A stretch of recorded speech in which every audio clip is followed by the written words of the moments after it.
quero que você, se você puder abrir uma Bíblia, tiver uma Bíblia próximo de você, eu queria que você buscasse o Evangelho de João, no capítulo de número 2. Eu tenho uma palavra para famílias e eu tenho certeza que será uma palavra que vai mexer com o seu coração. O Senhor vai falar com você no nome de Jesus. João, capítulo de número 2. E vamos ler a partir do versículo 1 até o versículo de número 11. Encontrar João é fácil, né? É o quarto dos 4 evangelhos: Mateus, Marcos, Lucas, João, e aí está. Você busca o capítulo de número 2, os versículos 1 ao 11.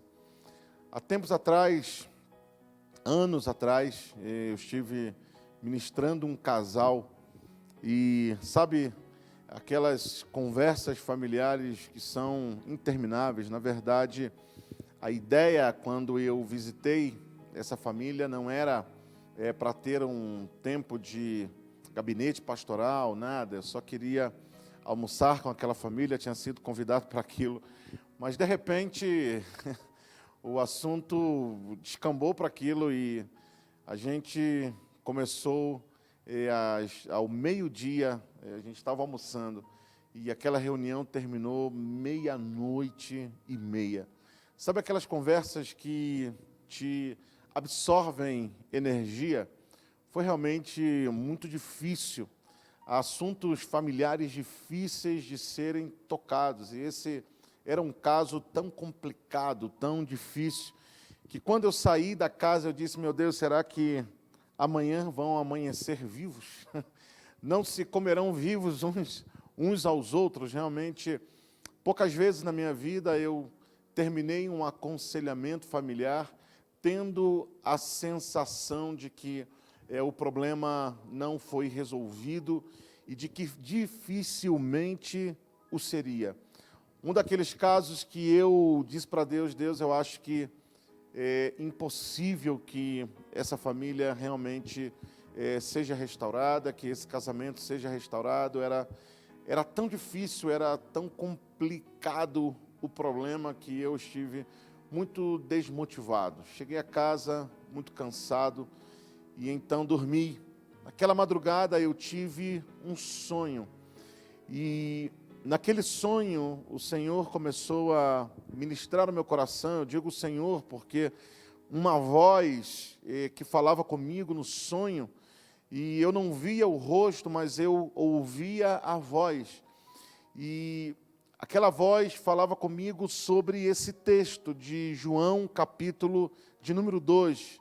Assim que o que nós vamos ouvir agora não é necessariamente uma interpretação minha do texto, mas é aquilo que o Senhor me ensinou sobre as possibilidades e de restauração na família. O Senhor me dizia: você conhece o meu poder que cura os doentes, você conhece o Deus que cura a economia, que abençoa e que prospera, mas hoje eu vou te ensinar que é possível milagres em casamentos, milagre no matrimônio. Então, que o tema de hoje se trata exatamente disso, um milagre no matrimônio. E eu queria que você recebesse essa palavra como da parte do Senhor para a sua vida, de que para Deus não há nada que seja impossível, não há causas perdidas. E nós vamos aprender daquilo que o Senhor, há anos atrás, falou comigo sobre esse texto. E eu quero compartilhar com você, assim, que mantenha o seu coração sensível, mantenha o seu coração aberto, para que possamos juntos ouvir a voz do Senhor.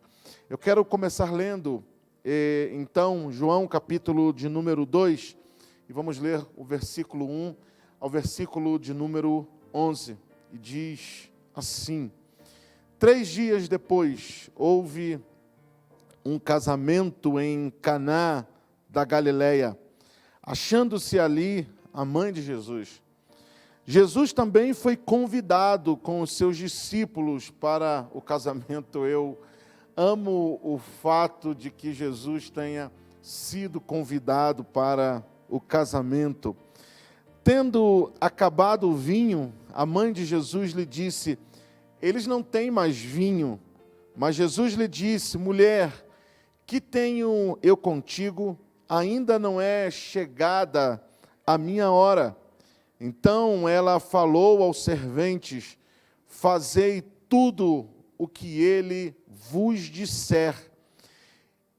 Estavam ali 6 talhas de pedra que os judeus usavam para as purificações dos judeus, e em cada uma cabiam 2 ou 3 metretas. Ordenou-lhe Jesus que enchessem de água essas talhas, e encheram-nas até em cima. Tendo o mestre-sala provado, então lhes determinou: tirai agora e levai ao mestre-sala. E eles o fizeram. Tendo o mestre-sala provado a água transformada em vinho, não sabendo de onde viera, se bem que o sabiam os serventes que haviam tirado a água, chamou o noivo e lhe disse: todos costumam pôr primeiro o bom vinho, e quando já beberam fartamente, servem o inferior.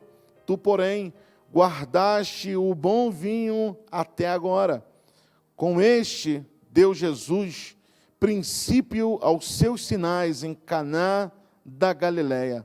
Manifestou a sua glória, e os seus discípulos creram nele. Aleluias. Palavra de Deus. Vamos orar. Pai, aqui estamos diante do Senhor e da Tua palavra.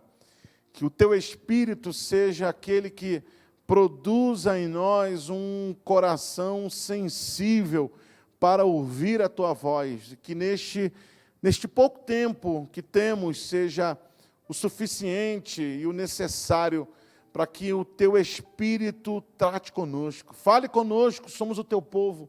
Temos sede, temos fome da Tua palavra e queremos ouvir a Tua voz. Que ao terminar esta transmissão, possamos todos a uma só voz dizer: verdadeiramente o Senhor falou conosco na terra. Ouvimos a sua voz e faremos tudo que Ele disse. Que assim seja, Deus, para a Tua glória, no nome de Jesus. Eu ponho o Senhor diante de mim. Usa a minha vida para falar ao Teu povo, no nome de Jesus. Amém e amém. Aleluias. Quão importante é o matrimônio para Deus. Quão importante é a família para Deus. Qual a importância que Deus dá para a palavra casamento, para que nós possamos entender a importância diante de Deus deste assunto chamado família. É só regressar às Escrituras. Aí nós veremos que a história bíblica, ela começa com a história de um casamento, ainda no livro do Gênesis. O primeiro homem, a primeira mulher, Adão e Eva. Não somente a história bíblica começa com um casamento, mas a história bíblica termina com um casamento. No livro do Apocalipse, é o casamento entre Jesus e a igreja, são as bodas do Cordeiro. É o mesmo Deus quem se autodenomina o esposo de Israel, à luz do Antigo Testamento. E quando nós passamos as páginas da Bíblia e chegamos ao Novo Testamento, nós encontraremos a Jesus se apresentando como o esposo da igreja. Ele é o esposo e a igreja é a sua esposa. Jesus poderia ter iniciado o seu ministério público curando leprosos em um leprosário. Jesus poderia ter iniciado o seu ministério público dando vista aos cegos, ele o fez uma e outra vez. Jesus poderia ter iniciado o seu ministério em Jerusalém, na Judéia, em Galiléia, aonde fosse, fazendo os paralíticos caminharem como ele o fez. Mas escute, tudo nas Escrituras está pensado por Deus. Nem um só ponto e nenhuma só vírgula. Não há uma letra sequer que não tenha sido inspirado por Deus. E se é verdade aquilo que Jesus disse, que tudo o que ele fazia era no tempo de Deus, como ele mesmo diz aqui no texto sagrado, que ainda não havia chegado a sua hora, então Deus, na eternidade, escolheu um casamento para que Jesus manifestasse os seus primeiros sinais, para que o primeiro milagre público de Jesus e descrito nas Escrituras fosse em um casamento. Deus ama tanto o casamento que, naquele primeiro lá, no livro do Gênesis, Adão e Eva, ele não faltou nem a lua de mel. Ele esteve aí, ele esteve presente. Deus ama casamentos. Casamento é algo de Deus. E como não poderia faltar, então, o fato de que Jesus se fez presente em um casamento. Se fez presente porque ele foi convidado. Convidaram Jesus para esse casamento. Jesus é aquele tipo de pessoa que não é intrometida nos negócios nos quais ele não é chamado. De fato, ele diz no livro do Apocalipse assim: eis que eu estou à porta e bato. Se alguém abrir, eu entrarei, cearei com ele e ele comigo. Você sabe que comida no Oriente Médio é algo extremamente sério. Você não come com quem você não tem comunhão. Uma das figuras de maior intimidade é comer com alguém. E Jesus não vai comer com quem não o convida. Jesus, nesse casamento, não foi chamado de última hora. Ele não foi como aquele bombeiro que de última hora, quando o fogo já está pegando e quase tudo destruído, então é chamado. Não, Jesus foi chamado para esse casamento. E graças a Deus de que ele estava presente, porque sempre há problemas no casamento. Uma das coisas de que aquela voz me dizia e falava é uma coisa que você precisa aprender, Adirley, é de que problemas não faltarão nas famílias. Problemas não faltarão no casamento, e eu vou te explicar agora o que está acontecendo nesse casamento. O que está acontecendo é que lhes faltou o vinho, tal qual está descrito em João, capítulo de número 2, como nós acabamos de ler. Acabou o vinho neste casamento. E aquela voz me fez menção de um texto das Escrituras que está no livro dos Salmos, o Salmo de número 104, verso de número 15. Salmo 104, verso de número 15, que diz de que o vinho alegra o coração do homem. O vinho alegra o coração do homem. Assim sendo, de que o vinho é símbolo, então, também de alegria. Em outras palavras, havia acabado o contentamento, havia acabado a alegria, se havia extinguido a alegria daquela relação. É interessante porque o vinho também, à luz do Novo Testamento, é utilizado como símbolo da graça, porque as Escrituras falam de um vinho novo, um vinho novo. O vinho também é símbolo do Espírito de Deus, assim, que acabou o vinho, e é isso que aquela voz me dizia, é isso que está acontecendo. Você deve prestar atenção nisso. Eles deixaram faltar o vinho, deixaram faltar o meu espírito, eles deixaram faltar a alegria, porque a alegria é fruto do Espírito. A graça de Deus, a minha graça já não teve mais abertura naquela casa, e é por isso que eles se encontram nessa situação. Não somente o Senhor me revelava o problema que havia naquela casa, como também me revelava a solução. Claro, a solução é Jesus. A solução sempre é Jesus. A solução não está em terapias, em terapeutas, a solução não está na psicologia, a solução está em trazer a Jesus de volta. A solução está em convidar a Jesus. Eu me lembro que quando eu estava por me casar com a minha esposa, então a gente começou a preparar os convites de casamento.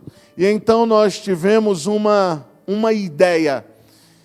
E eu creio que foi algo realmente de Deus. E a ideia foi: faremos um convite para Jesus. Convidaremos a Jesus para a nossa relação.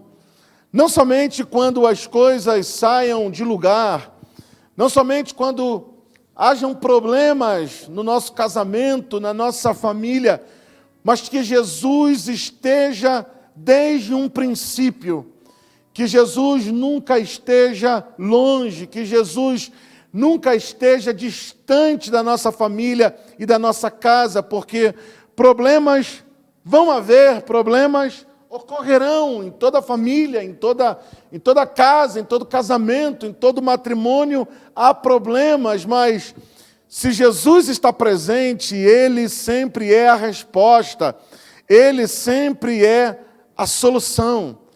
E eu acho tremendo o processo de cura para aquela família. A solução é Jesus, o problema havia, faltou o vinho, a resposta é Jesus, mas você deve entender de que a cura, o processo, a resposta, ela não se deu em um par de minutos, mas ela aconteceu dentro de um processo. É interessante porque alguns casamentos, eles passam uma vida destruindo a relação e depois querem que Deus resolva com uma oração, mas as coisas não necessariamente acontecem assim. Existem coisas que Deus faz e existem coisas que nós precisamos fazer.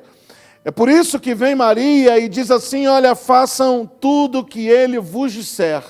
Façam tudo o que Ele vos disser, porque nesse processo há uma parte que Deus faz e há uma parte que nós permitimos que Ele faça. Precisamos dar lugar, precisamos dar espaço. E o que Jesus manda fazer é que eles colocassem certa quantidades de água dentro daquelas talhas de pedra. De fato, essas talhas de pedra que nós encontramos aqui não eram cântaros como nós conhecemos, não. Aquelas talhas de pedra eram utilizadas em um ritual de purificação sacerdotal para os dias festivos em Israel. De fato, eram grandes talhas de pedra, pedras que eram talhadas quase que manualmente para que ali pudesse comportar uma certa quantidade de água. E o texto não é preciso em dizer quanta água entrava ali, mas nos explica de que entrava entre 2 ou 3 metretas, 2 ou 3 metretas, era agora sim uma espécie de cântaro que cabia nessas metretas, algo aproximado como 40 litros de água por metreta. Isso quer dizer que dentro então daquelas talhas de pedra haviam algo entre 80 e 120 litros de água. 80 a 120 litros de água que deveriam ser postas até a boca, até em cima, naquelas talhas de pedra. Agora, comecemos a entender o significado espiritual de tudo isso. Observe de que eram 6 talhas de pedra. 6 talhas de pedra. Se você observa desde o livro do Gênesis, Deus faz o homem no 6º dia. E não somente no livro do Gênesis, quando nós vamos ao último livro da Bíblia, ainda no livro do Apocalipse, diz que 6 não é número de demônio, mas 6 é número de homem. 6 é número de homem. Observe então de que essas talhas de pedra são uma referência ao homem, mas a uma parte específica do homem. É uma referência ao coração do homem, que em algum momento se endurece. É o coração feito pedra. O coração feito pedra. É por isso que aquela voz, ainda no meu sonho, há anos atrás, dizia: eles têm um problema. O coração se endureceu. A única coisa que não possibilita, ou que impede a restauração de uma relação, de um casamento, por mais longe que tenham ido, por mais complexo e complicado que tenha sido a circunstância e o problema, é o endurecimento do coração. Quando os discípulos de Jesus se aproximaram dele e disseram: Senhor, está permitido dar carta de divórcio por qualquer coisa? Você lembra da resposta de Jesus?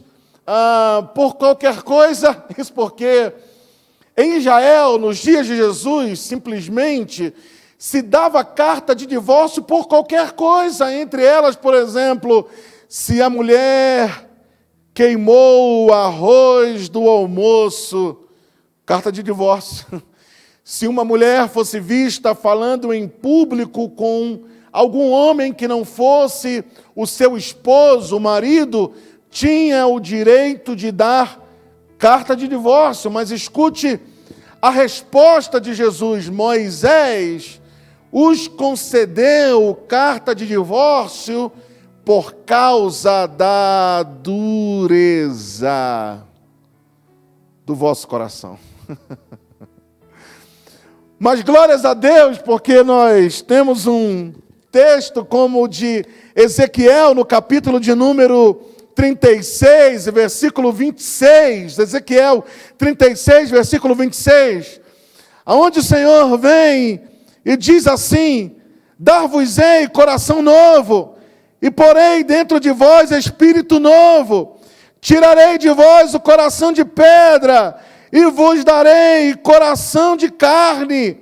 Porei dentro de vós o meu espírito, e fareis que andeis nos meus estatutos, guardeis os meus juízos e os observeis. Eu vou tirar de vocês o coração de pedra, e eu vou dar a vocês um coração de carne. Um coração de carne fala de um coração sensível a Deus, um coração quebrantado, um coração derretido na presença de Deus, um coração que é fácil ser tocado, um coração que não é endurecido, um coração que não se resiste, mas é um coração que se entrega a Deus, um coração que se entrega à sua vontade, um coração que ouve a sua voz, um coração que sabe perdoar, um coração que sabe deixar o passado atrás e sabe olhar para frente para continuar a vida. Eu vou tirar de vocês o coração de pedra e eu vou dar a vocês um coração de carne. Então Jesus vem e diz assim: olha, coloque água até o top, coloque água até a boca. E é tremendo porque água nas Escrituras representam, em primeiro lugar, a palavra de Deus. É por isso que vem Jesus e diz assim: olha, vocês já estão limpos pela palavra que eu os tenho dito. Porque a palavra é água, a palavra é água que enche, a palavra é água que transborda, a palavra é água que limpa. E aquela voz dizia para mim, sabe o que aconteceu naquela família? É que eles retiraram a palavra da casa, eles retiraram a palavra da família. Fazem anos que eles deixaram a minha palavra, eles substituíram a minha palavra por programas na televisão, eles substituíram a minha palavra por filme, eles substituíram a minha palavra por Netflix, e eu não tenho nada contra filme, eu amo filme, eu não tenho problema com Netflix, eu não tenho ainda. Se alguém quiser pagar para mim Netflix, eu até aceito, mas o problema não é esse. Eu não tenho problema com ir ao cinema, eu não tenho problema com isso, mas o que nós não podemos fazer é substituir as coisas essenciais por coisas boas.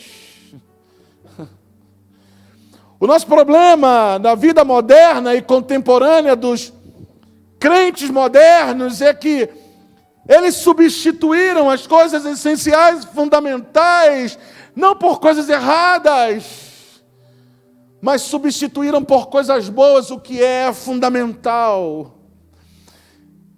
E o que nós não podemos fazer, eu não estou dizendo que você deva deixar coisas boas, são boas, devem ser feitas, mas a palavra é fundamental. A palavra é essencial. E a água não somente é símbolo da palavra, mas também é símbolo do Espírito mesmo, porque o Senhor disse: rios de águas vivas fluirão do vosso interior, fazendo uma referência ao derramar do Espírito como grandes quantidades de água. Eu quero te dizer uma coisa: a presença de Deus não é algo que está estabelecido e determinado somente para essas quatro paredes, chamada igreja ou chamada templo, porque de fato igreja somos nós. É claro que o que nós fazemos aqui é fundamental, importante, essa é a casa do Senhor, isso é maravilhoso, é o lugar onde Deus fala conosco, mas deixa eu te dizer, o Senhor quer manifestar a sua presença na sua casa. O Senhor quer encher a sua casa da sua presença. O Senhor quer encontrar espaço e lugar na sua casa. Jesus tinha o templo em Jerusalém, mas ele amava estar em Betânia, na casa de Marta, de Maria e de Lázaro, porque eles amavam a presença de Jesus. E quando uma família ama a presença de Jesus, Jesus vem, Jesus passa tempo com eles. O Senhor quer passar tempo com o teu casamento, o Senhor quer passar tempo entre você, a tua esposa, o teu esposo, os teus filhos. O Senhor quer reencontrar um lugar que foi perdido na sua casa. Não são metodologias, mas é trazer de volta a presença de Deus. Essa é a resposta, essa é a solução, isso é o que é necessário. Agora, veja que tremendo, porque o texto não é específico, o texto não consegue especificar a quantidade de água. E por quê? E por que diz que comportavam naquelas 6 talhas de pedra entre 2 e 3 metretas? Por que não pode ser específico? Porque aquelas talhas de pedra, elas eram talhadas à mão, as pedras eram selecionadas e eram talhadas à mão. O detalhe é que quando se começava a talhar a pedra no seu interior, abrindo espaços no interior da pedra, então algumas pedras, elas não permitiam de que se as talhasse mais profundo. E quando o talhador vinha e tentava talhar um pouco mais profundo, a pedra era dura. A rocha, a pedra se resistia e ela se partia ao meio. E ela rachava porque ela era dura. Então, o talhador, como sabia, era experiente, ele conhecia de pedra, de rocha, a diferença entre pedra e pedra, rocha e rocha. Então ele dizia: essa rocha eu não posso talhar tão profundo, porque ela se resiste, porque ela é dura, porque ela é resistente. Então eu vou talhar até aqui. E ele passava para a seguinte rocha, e a seguinte rocha permitia talhar nos espaços do lado, na frente, atrás, de forma mais profunda. A rocha se deixava, a pedra se deixava que o talhador se aprofundasse nela. E o detalhe então era que quanto mais espaço o talhador tinha na rocha, quanto mais a rocha se permitia talhar pelo talhador, mais água ela podia comportar. Então é por isso que o texto não pode ser específico em dizer se eram 2, se eram 3, mas ele dizia entre 2 e 3 metretas, entre 80 e 120 litros de água, porque algumas rochas se permitiam ser trabalhadas, algumas rochas se permitiam ser tratadas e outras rochas não se permitiam ser tratadas. Há uma palavra de Deus aqui para a sua vida. Que tipo de coração é o teu? Que tipo de coração é o teu? Por quê? Porque quando nós permitimos que o talhador meta a mão dentro de nós, dentro do nosso ser, dentro da nossa alma, dentro dos lugares mais profundos e escondidos do nosso ser, a gente permite que ele retire de dentro tudo que não deve estar aí, para fazer espaço para a água. Quanto mais espaço tem na rocha, mais água entra. Escute, querido, que o Senhor quer te encher da sua palavra. O Senhor quer encontrar espaço no teu coração. O Senhor quer encontrar espaço na tua casa, na tua família. E eu preciso ser sincero em algo. Se há alguém duro dentro da casa, somos nós homens. É claro que existem algumas mulheres, eu não posso generalizar. Existem algumas mulheres duras de coração, é verdade.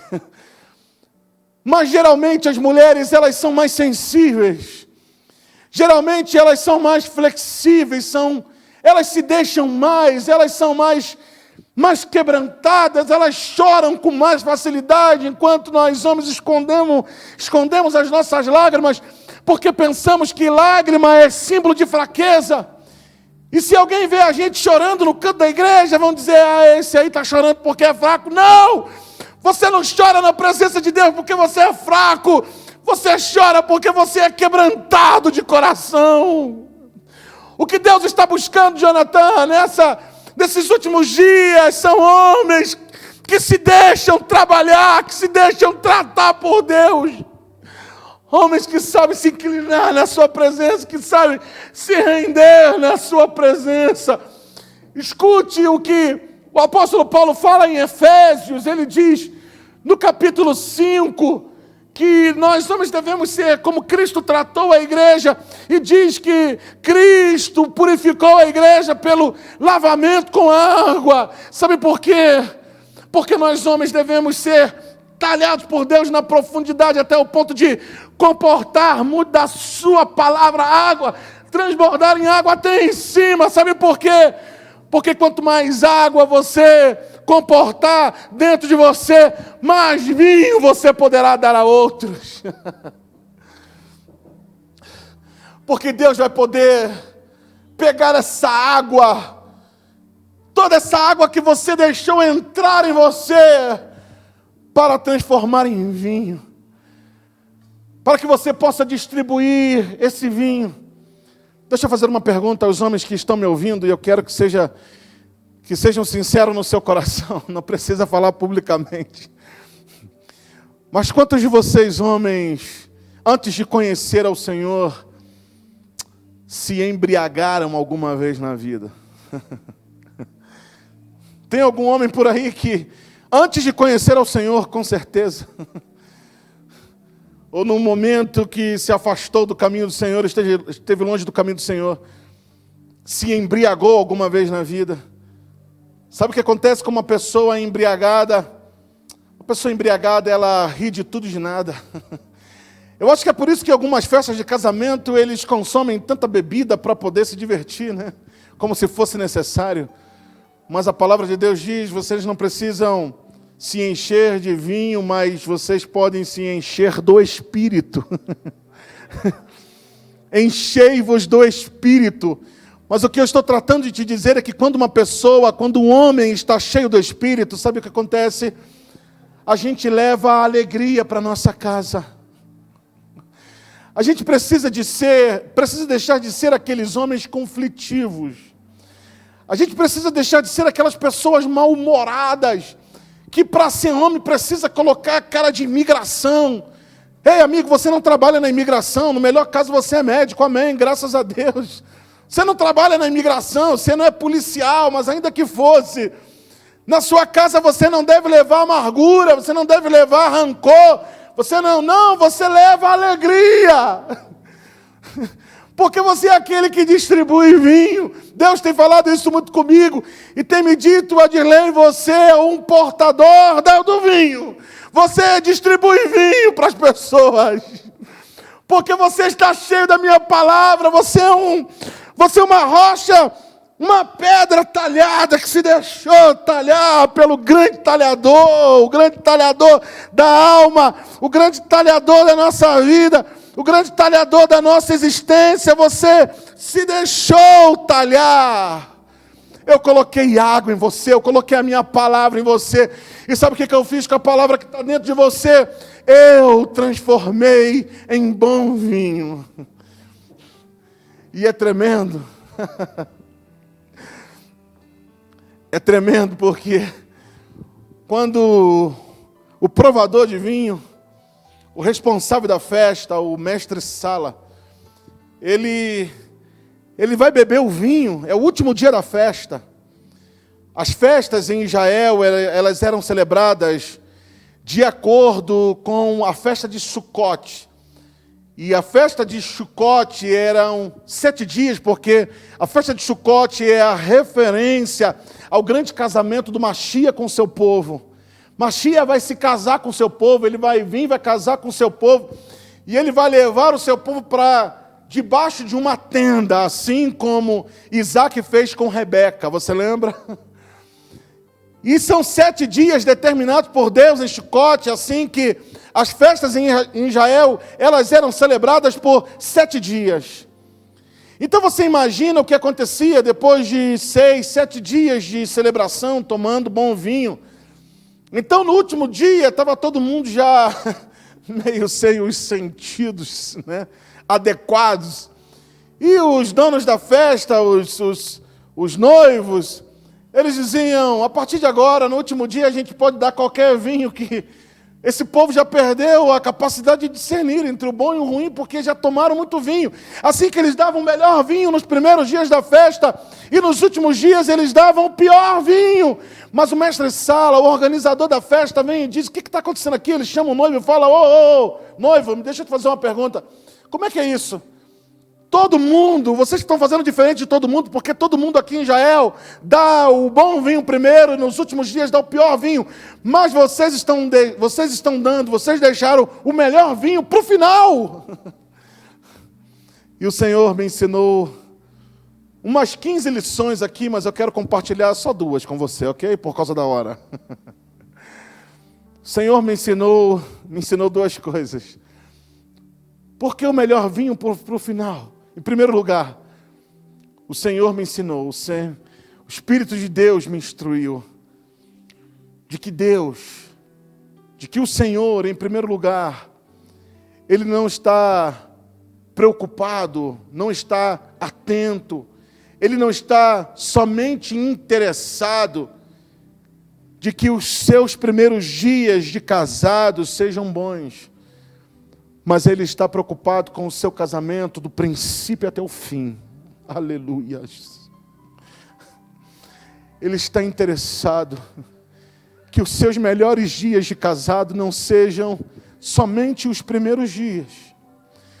Nós vivemos em um tempo, em um contexto, em uma sociedade onde todo mundo diz assim, olha, casamento é assim, os primeiros anos são flores, mas o final é uma amargura, é um inferno, é um tormento.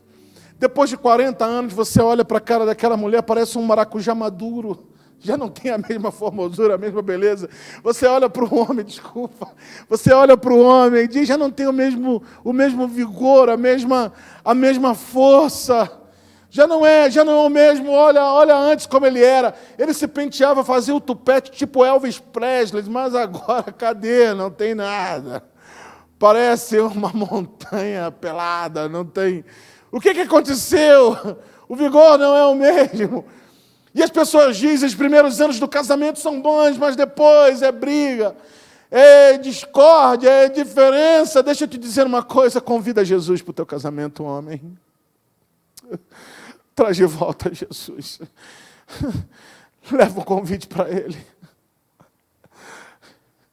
Convidem a Jesus para a relação de vocês. Não preencham os tempos e os espaços e as horas livres. Não preencham os tempos somente com trabalho e diversão. Diversão é necessário, é bom, eu gosto. É importante às vezes sair de férias. É importante ter momentos de ócio. Mas o fundamental é convida Jesus para o teu casamento. Porque se Ele está aí, Ele vai ter uma resposta. Se Ele está aí, Ele vai ter uma saída. Se Ele está aí, o milagre pode acontecer no casamento. Aquela voz me dizia, Adirley, eu vou te ensinar de que milagres podem acontecer nos casamentos. Um milagre no casamento. Você conhece de milagre de cura, conhece milagre de prosperidade. Agora eu vou te ensinar que é possível que um casamento quebrado possa ser restaurado. Mas a restauração de Deus, não é aquela restauração que vai fazendo os cacos, não, é uma restauração que faz de novo, que renova, no nome de Jesus. E a segunda coisa que o Senhor me ensinou para terminar, é que com Jesus no casamento, as coisas, elas não vão de melhor a pior, mas elas podem ir de melhor a melhor. Com Jesus as coisas podem começar bem e terminar bem. E ainda que tenha começado meio errado, pode terminar bem. Aquele casamento só estava começando e já estavam tendo problemas. Eu imagino os noivos tendo recebido a notícia do mestre Sala, que dizia, acabou o vinho. O esposo olha para a esposa e diz, você, o que aconteceu? A esposa olha e diz, não, é que você não deu o dinheiro suficiente. Eu imagino o pé de briga que estava por começar, ainda era o início, as coisas estavam começando mal. Mas quando Jesus é chamado para o casamento, quando Jesus está convidado, as coisas não vão de melhor a pior, mas as coisas podem ir de pior a melhor. As coisas podem ir de melhor a muito melhor. Se tão somente nós chamamos Jesus para o nosso casamento. Eu quero terminar te dizendo o seguinte, não entregue fácil. Não entregue os pontos, não desista tão fácil. Eu sei que há pessoas aqui que estão me ouvindo, que há anos estão em pé de briga, dizendo, está desfeito. Sabe o que? Eu sei que Deus nos dá graça para começar a nossa vida de novo. Às vezes uma nova relação. Eu sei, Deus é o Deus de toda a graça. Mas o que eu estou dizendo é que a gente não pode entregar tão fácil. Homens, escute. Porque o que nós fizemos no altar não foi um contrato. O que nós fizemos no altar não foi um convênio. Não foi assinar termos, um papel. Porque contrato termina... Contrato a gente não gosta das cláusulas, a gente desfaz, a gente rasga, a gente joga fora. O que nós fizemos no altar não foi um contrato, não foi um convênio. O que nós fizemos no altar, no dia que nós casamos, foi um pacto. Um pacto. Um pacto. Você sabe o que é um pacto? Um pacto não é um contrato, um pacto não se desfaz assim tão facilmente. É por isso que Malaquias capítulo 2 fala a mulher do teu pacto, a mulher do teu pacto, é um pacto. Um dia Deus chamou Abraão e disse, Abraão, vem, eu vou te ensinar o que é um pacto. Então Deus fala a Abraão, pegue animais, corte pelos meios e faça uma passarela, faça uma avenida de sangue desses animais. quando a gente se casou, a gente passou por um corredor de flores, mas Abraão, ele estava por passar por um corredor de sangue. Então Deus desceu em uma coluna de fogo e passou naquele corredor de sangue e caiu o terror sobre Abraão. Sabe por que Abraão estava aterrorizado? Porque Abraão entendeu o que é um pacto. Abraão entendeu que aquele que não cumpra com as cláusulas do pacto deve morrer.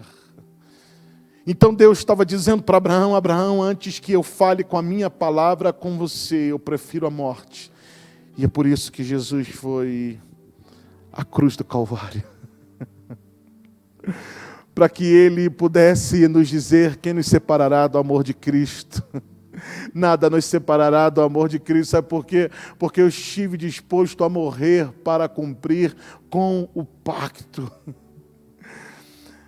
É por isso que nós, quando subimos ao altar, dizemos: até que a morte nos separe. Até que a morte nos separe. E eu vou concluir com isso. Em Efésios capítulo 5, Deus dá uma série de recomendações e instruções aos homens, às mulheres. E vamos para o capítulo 6 ainda de Efésios, instruções para os filhos.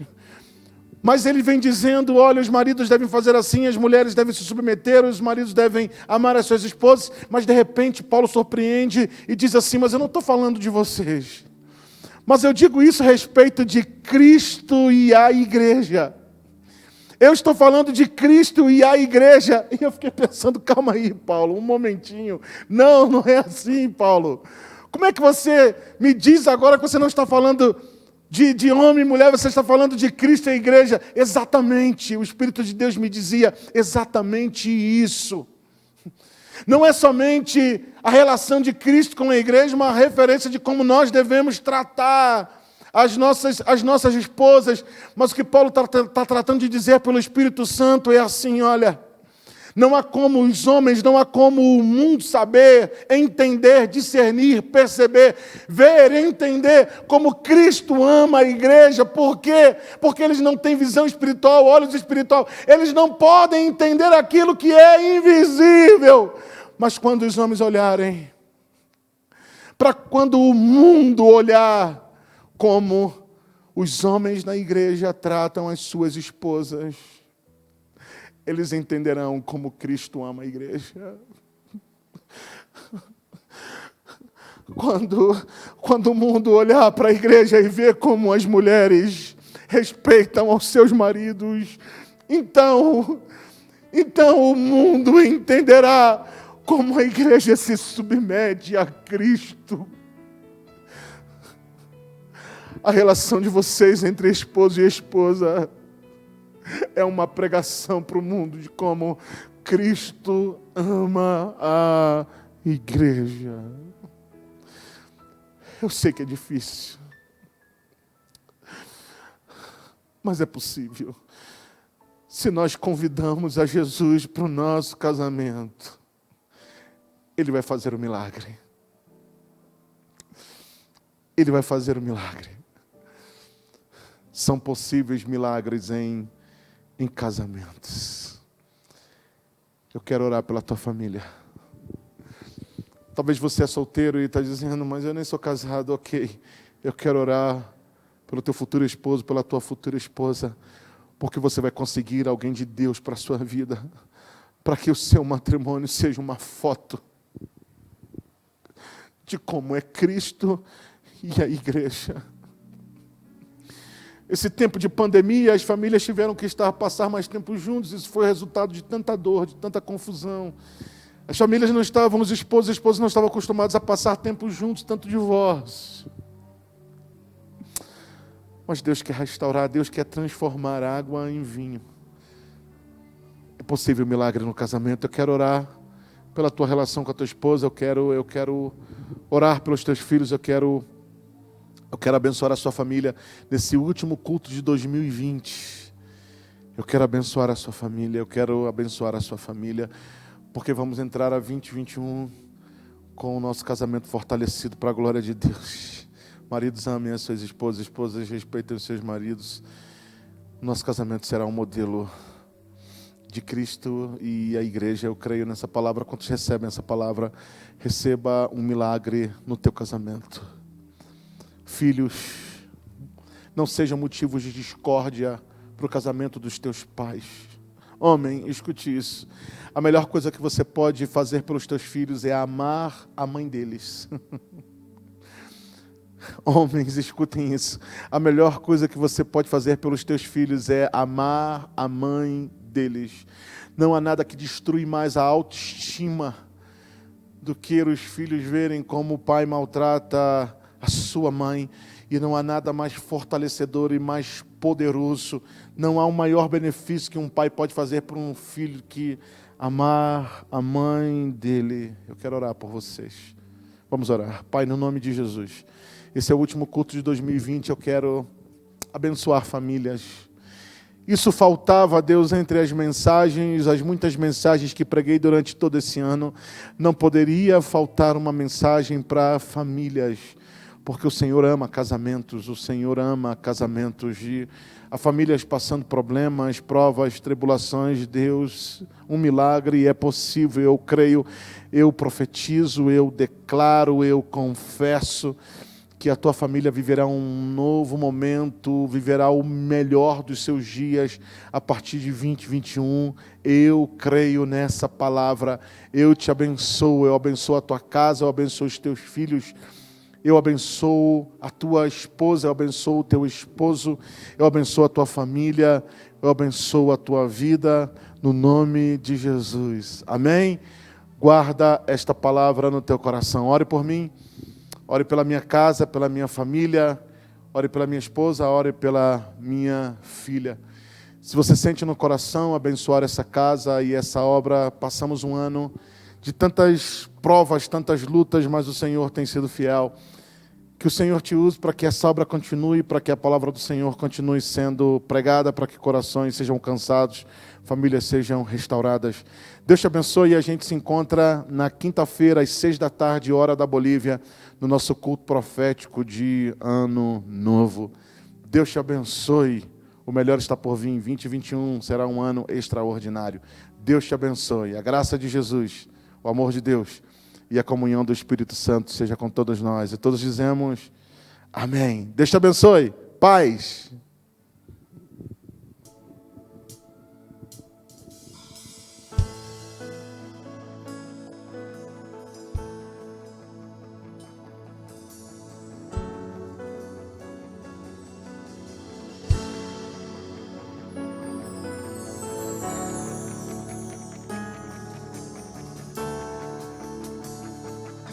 Lutamos com armas de fé e nada irá resistir enquanto adoramos.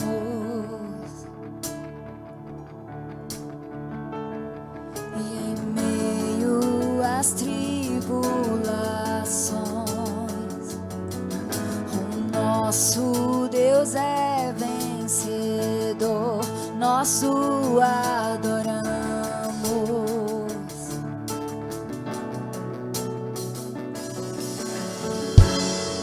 Vitorioso és, na tempestade estás, e teu nome infalível é.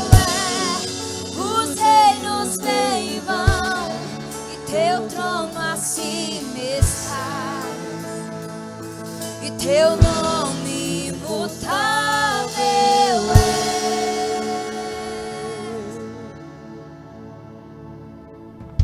O inferno não prevaleceu e nada irá me impedir. Eu te adorarei.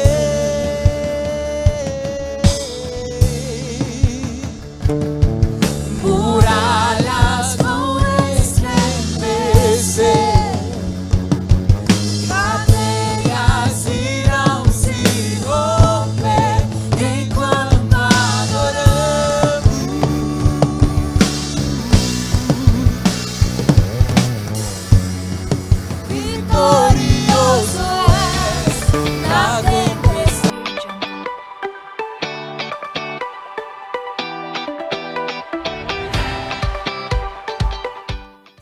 indivíduos a caminho de vida. Paz, amada igreja, estamos muito contentes com a presença de vocês. Que esse momento seja de grande bênção na vida de cada um. E agora vamos continuar com os anúncios, começando com o nosso culto de terça-feira, que é nosso culto de IPC, Igreja pelas Casas, que é às 19 horas, onde você pode nos acompanhar via transmissão online no nosso Facebook, ou então você pode vir presencialmente à Casa de Deus. Amém. Temos também nosso culto às quintas-feiras, agora às 19 horas também, onde temos esse tempo de oração e intercessão, um culto de oração e intercessão, onde vamos interceder pela Bolívia, pela sua vida, sabendo que Deus vai dar a resposta, em nome de Jesus, amém? E às 21 horas temos um culto muito especial para você que é da área da saúde, né? Conta aí, Mayara. Sim, às 21 horas, horário da Bolívia, e 22 horas, horário do Brasil, nós temos as nossas reuniões Médicos Amados. Se você é da área de saúde e quer participar conosco, entre em contato que nós te enviamos o link. Amém. Faz tempo que estamos fazendo uma reunião muito bom para a sua vida, muito bom tanto para o pastor, para as pessoas que acompanham tudo. É realmente especial, oramos, falamos como estão as coisas e sabemos, confiamos em Deus de que Ele vai dar o melhor para todos nós, né? Amém. Temos também em sábado, nosso curso de evangelismo. Esse curso de evangelismo é às 18 horas, né? No que ele fazemos, vamos ter um estudo da palavra, primeiro vamos pela teórica e depois vamos para a prática, lá para ganhar mais alma para Deus, amém? Amém. É aí onde nós aprendemos a evangelizar as pessoas e trazer essas pessoas para o lado de Deus. Ganhamos almas e também aos domingos, às 10 horas, temos o nosso culto presencial em espanhol. Venha, participe conosco, tenho certeza que Deus vai abençoar a sua vida. E às 18 horas, domingo também, o que você faz, Mayara? Você tá lá na pandemia, você acha que vai fazer o quê? Você tem que vir assistir o curso no Facebook, temos nossa transmissão aqui, não estamos de maneira presencial ainda, mas pelo Facebook você pode nos acompanhar, vai ser de bênção para você às 19 horas, já estamos começando aí, marca aí logo, 19 horas, culto de português lá aí na Bolívia, com o pastor Adilei, pode fazer isso aí, amém? E também começamos algo muito importante essa semana, que foram os nossos grupos de crescimento, onde nós nos unimos e aprendemos mais da palavra de Deus. Aqui embaixo vai aparecer o número de alguns líderes. Entre em contato conosco, não fique de fora, eu tenho certeza que Deus vai abençoar a sua vida. Amém. Eu já tenho meu grupo, a Mãe já tem seu grupo, você já tem seu grupo, tô esperando o quê? Marque logo por um desses números e sabemos que Deus vai abençoar a sua vida. E esses foram os anúncios de Caminho de Vida.